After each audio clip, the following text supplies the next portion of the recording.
5 sonometer laws of tension. That means here you have to study the relation between the length of given wire and tension for constant frequency. In this experiment, the apparatus used is, that means this one is sonometer apparatus on which there are two here bridges, knife bridges. Then here these are the tension means weights which here we have to apply. Then frequency of 384 Hz frequency tuning fork is here used, which is here also with that this is rubber pad and unknown mass which here we have to determine. Here in this case formula used is L is equal to 1/2 square root T by L square divided by M. आता इथे तुम्हाला first of all some observations which are already given in this experiment. That means G 980 centimeter per second square and frequency of tuning fork, that means N is equal to 384 Hz. This frequency is noted on this tuning fork. Observation table मध्ये जे mass attached to the string or mass attached in the wire, इथे आता mass आपण जे add केलेले आहे ते 1000 here gram इतकं मास आपण अटॅच केलेला आहे आणि ह्या दोन नाईफ ब्रिजेस वरती एक हा व्हायब्रेटर पेपर रायडर याच्यावरती सेट केलेला आहे. That means here we have to note down the vibrating length of this wire for 1000 gram mass. Means हा व्हायब्रेट झाला की आपण काय करतो, ह्या दोन नाईफ एजेस मधलं इथलं दोन्ही मधलं डिस्टन्स काय करतो, मेजर करतोय. That means when frequency of this tuning fork is matched to the frequency of air column, then maximum sound is created and this vibrator gets vibrated, and at that moment here we have to note down the length between or distance between the two knife edges. Means here this reading is as like this one, means here as like this one, and finally we have to note down the distance between the two knife edges, and this distance is coming here. This distance is coming here 12.2. Here L1 is coming 12.2. आता इथं 12.8 जरी इथे observation table मध्ये आला असेल तर आता जे आपण रीडिंग घेतोय ते 12.2 इतकं ह्या दोन्हीच्या मधलं डिस्टन्स येतंय. 2 नंबरचं रीडिंग घेत असताना जस्ट काय करायचं, ह्या दोन्हीच्या मधलं डिस्टन्स चेंज करा आणि परत एकदा व्हायब्रेटर व्हायब्रेट होतोय का हे काय करायचं, चेक करायचं. आणि इथे तुम्हाला ह्या व्हायब्रेटर इथं व्हायब्रेट होतो आणि परत एकदा ह्या दोन नाईफ एजेस मधलं डिस्टन्स जर आपण मेजर केलं तर ते डिस्टन्स आपल्याला मिळेल 12.6. 2 नंबरचं रीडिंग L2 येईल इथं 12.6. इथं येताना 13 इतकं किंवा 13 इतकं सेंटीमीटर मध्ये लेंथ आलेली आहे. आणि नंतर नेक्स्ट रीडिंग घेत असताना इथे तुम्हाला ह्या 2 नंबरच्या साठी तुम्ही काय करणार, परत प्रत्येक याच्यासाठी 500चं addition of mass attach to the wire करणार आणि परत त्या दोन्हीच्या मध्ये एकदा मास ऍड केलं की डिस्टन्स सुद्धा काय होणार ह्याच्यातलं वाढणार. सेम एक्सपेरिमेंट तुम्ही परत ह्या ह्याच्या साह्याने पेपर रायडर जिथपर्यंत इथं व्हायब्रेट होतं तिथपर्यंत जे दोन्हीच्या मधलं लेंथ आहे ती लेंथ ऍडजस्ट करणार. लेंथ करेक्ट एकदा आली की ज्यासाठी पेपर रायडर वरून खाली पडेल किंवा व्हायब्रेट होईल तर ती जी लेंथ असेल ती पहिल्यापेक्षा 2 नंबरच्या रीडिंगला काय झालेली असेल, वाढलेली असेल. पहिलं 12.6च्या अराउंड रीडिंग आलं, नंतरचं रीडिंग काहीतरी 14.7 किंवा 6च्या आसपास काय होईल रीडिंग येईल. नेक्स्ट नंबर 3चं रीडिंग 500 ग्रॅम इतकं वेट तुम्ही इकडे मास अटॅच्ड तुम्ही वाढवणार.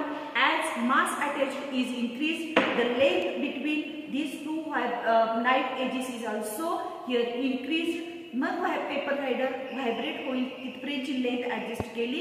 3 नंबरचं रीडिंग जे काही येईल ते नोट आउट केलं. सेम लास्ट रीडिंग परत 500 इतका तुम्ही मास अटॅच याच्यामध्ये ऍड कराल आणि त्यासाठी परत एकदा ह्या दोन्हींच्या मधली लेंथ जी काय वाढलेली असेल ती ह्या 4 नंबरचं रिडिंग काय करताय तुम्ही नोट डाऊन करताय।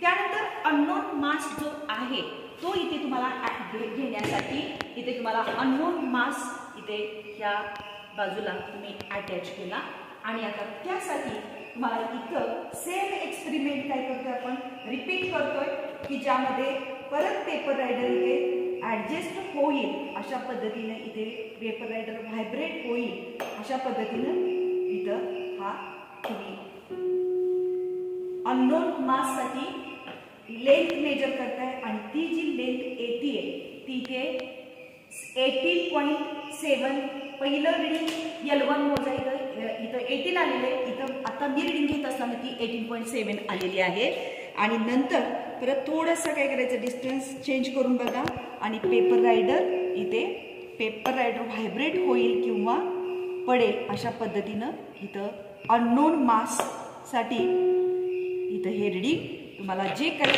येईल ते तुम्ही नोट डाऊन करायचं आहे।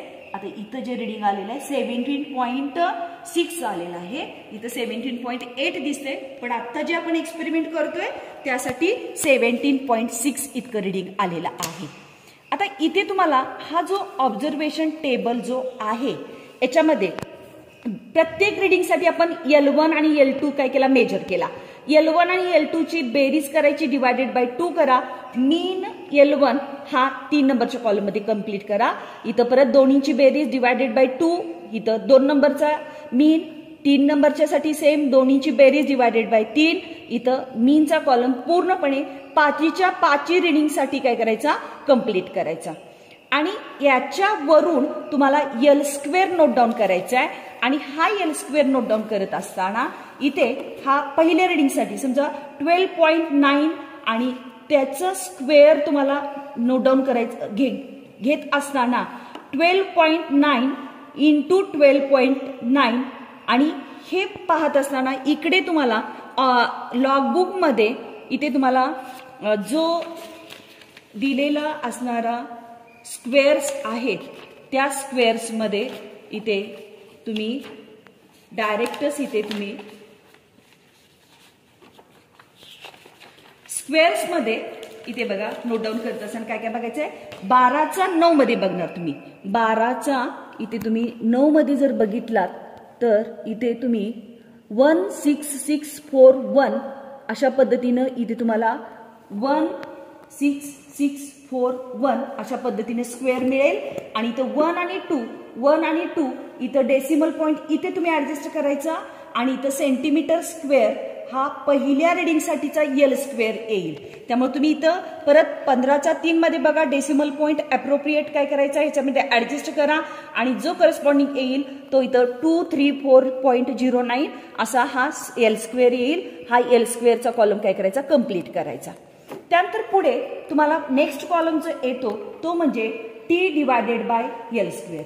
T म्हणजे इथे तुम्ही ऑलरेडी इथं M इंटू G चं कॅल्क्युलेशन करून ठेवलेलं आहे की ज्यामध्ये M 1000 multiply by G 980 centimetre per second square आणि त्याचं कॅल्क्युलेशन करून आन्सर आलेला आहे 9.8 मल्टिप्लाय बाय 10⁵ म्हणजे 9.8 मल्टिप्लाय बाय 10⁵ आणि परत डिवायडेड बाय L स्क्वेअर म्हणजे पहिल्या रिडिंगचा 166.41 हा पॉवर टर्म काय केली बाजूला ठेवली आपण म्हणजे 9.8 डिवायडेड बाय 166.41 आणि परत ह्याच्यासाठी तुम्हाला हा मल्टिप्लाय बाय 10⁵ जसा तसा बाजूला राहील।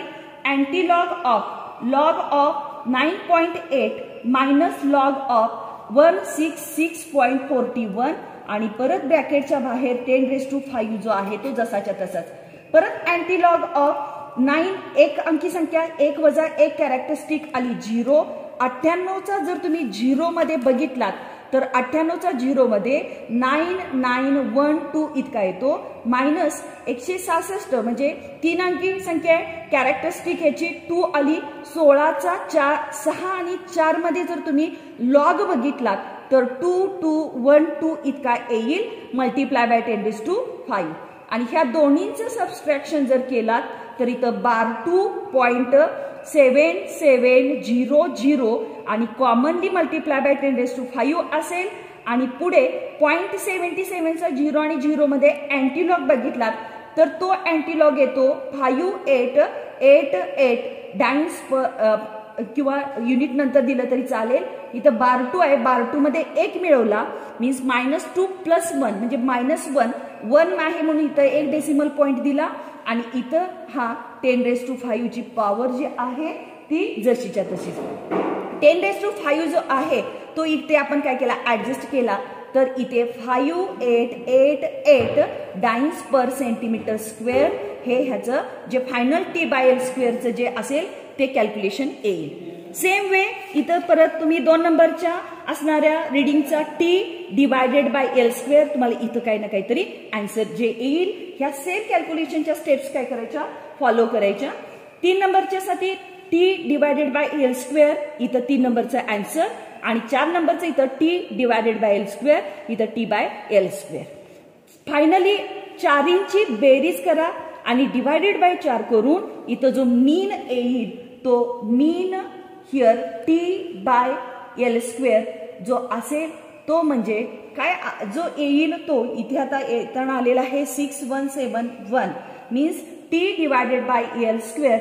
This is equal to constant and this verifies the laws of tension means T is directly proportional to L² means T/L² is equal to constant. This is the first here conclusion. Now second conclusion, our second result here we have to find out means here we have to determine the unknown frequency of given tuning fork की ज्यासाठी formula दिलाय 1/2 square root T/L² divided by here m की ज्यामध्ये तुम्हाला इथे 1/2 square root of here 6171 already आपण T/L² ची ही value calculate केलेली आहे ती जशीच्या तशी इथे ह्या फॉर्म्युल्यात वापरली आणि त्याला परत डिवायडेड बाय हिअर 0.008 हा m value already it is given in this observation here already this one is given. That means here हे कॅल्क्युलेट करत असताना 1/2 आहे असाच स्क्वेअर रूट कॅन्सल करतोय म्हणजे इथं आपण ह्याच्यावरती लॉग टेबल वापरतोय म्हणजे अँटीलॉग ऑफ स्क्वेअर रूट कॅन्सल करतोय म्हणजे 1/2 आणि इथे log of 6171 minus log of 0.008 हा ब्रॅकेट कम्प्लीट आणि परत हा ब्रॅकेट हा जो आहे तो हा वाटल्या छोटा ब्रॅकेट आपण देऊया आणि हा स्क्वेअर ब्रॅकेट येईल. त्यानंतर 1/2 अँटीलॉग ऑफ परत 1/2 जो मूळचा आहे तो जसाच्या तसाच हा 4 अंकी संख्या कॅरेक्टरिस्टिक ह्याची येईल 3.61चा 7 आणि 1 मध्ये जर तुम्ही लॉग बघितलात तर तो येईल 7904 मायनस याची 1 2 3 बार 3 ही कॅरेक्टरिस्टिक येईल 80चा तुम्ही 0 मध्ये बघाल 9031 हा छोटा ब्रॅकेट कम्प्लीट आणि हा परत स्क्वेअर ब्रॅकेट परत 1/2 अँटीलॉग आणि परत 1/2 आणि ह्या दोन्हीची वजाबाकी केल्यानंतर सबस्ट्रॅक्शन करून व्हॅल्यू येते 5.8873 ब्रॅकेट कम्प्लीट. आता पहिला ह्या 1/2 नी काय करायचं इथं डिवायडेशन करायचं म्हणजे 1/2 अँटीलॉग आणि डिवायडेशन केल्यानंतर 2.9436 ह्याचं डिवायडेशन येईल. पहिला ह्याचा अँटीलॉग बघायचा 0.94चा 3 आणि 6 मध्ये अँटीलॉग येतो 878.2 आणि नंतर हा जो मूळचा जो 1/2 आहे तो जसाच्या तसाच आपण इकडे उतरून घेतला आणि परत ह्या हाफनं तुम्ही डिवाइड केला तर n is equal to 439.1 hertz इतकी ही काय झाली फ्रिक्वेन्सी इथे आली. ही अननोन फ्रिक्वेन्सी आपण कॅल्क्युलेट केली हा म्हणजे तुमचा 3 नंबरचा रिझल्ट मिळाला. Unknown frequency by calculation. Unknown tension by graph एक इथे तुम्हाला कॅल्क्युलेट करायचं आहे की ज्या ग्राफसाठी तुम्ही एक्स ऍक्सिस वरती L² व्हॅल्यूज घ्या वाय ऍक्सिस वरती टेन्शन टी इन डाइन्स मध्ये कॅल्क्युलेट घ्या.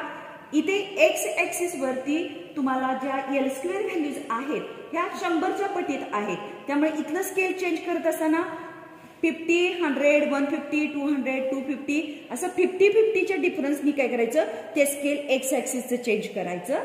आणि इकडे वाय ॲक्सिस वरती इथे टी टेन्शन जे आहे हे 9, 14, 19, 24 अशा असणाऱ्या तुम्हाला 5-5च्या पटीमध्ये हे असणारं टेन्शन मिळतं. म्हणून इथे तुम्ही घेताना 2, 4, 6, 8, 2, 2च्या डिफरन्सनी काय करायचं, इथलं स्केल घ्या, कॉमनली मल्टिप्लाय बाय 10⁵ ठेवा आणि ह्या स्केलसाठी corresponding T and L square याचे तुम्हाला एकूण 4च पॉइंट इथे तुम्हाला ह्या असणाऱ्या ग्राफ पेपरवरती तुम्ही लोकेट कराल आणि 4 पॉइंटमधून इथून जाणारी एक स्ट्रेट लाईन इथं ड्रॉ करा.